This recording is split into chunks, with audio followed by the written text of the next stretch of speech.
ఏమంటారు? రెడ్డి. గ్రామ పెద్దను రెడ్డి. గ్రామ రక్షక భటుడిని ఏమంటారు? తలారి.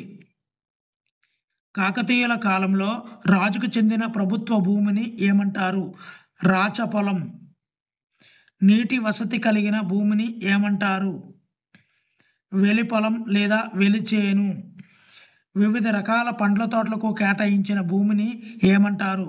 తోట పొలం లేదా తోట భూమి అంటారు. కాకతీయుల కాలంలో రాజ్యానికి ప్రధాన ఆదాయ వనరు భూమి శిస్తు. కాకతీయుల కాలంలో విధించబడిన గృహ పన్ను ఏది? ఇల్లరి. కాకతీయుల కాలంలో అటవీ ఉత్పత్తులపై విధించే పన్ను ఏది? పుల్లరి. కాకతీయుల కాలంలో గొర్రెల మందపై విధించే పన్ను ఏది?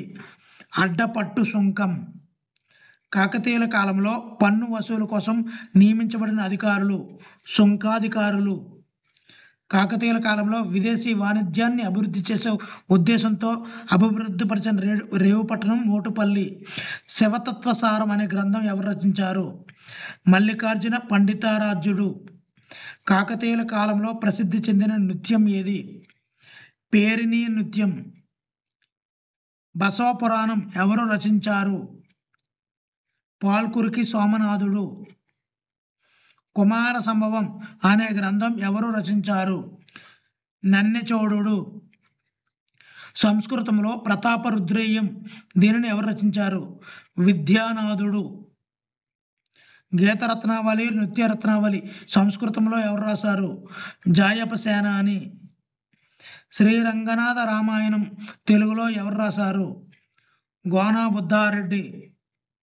1000 స్తంభాల ఆలయాన్ని ఎవరు నిర్మించారు? ఏమని అంటారు?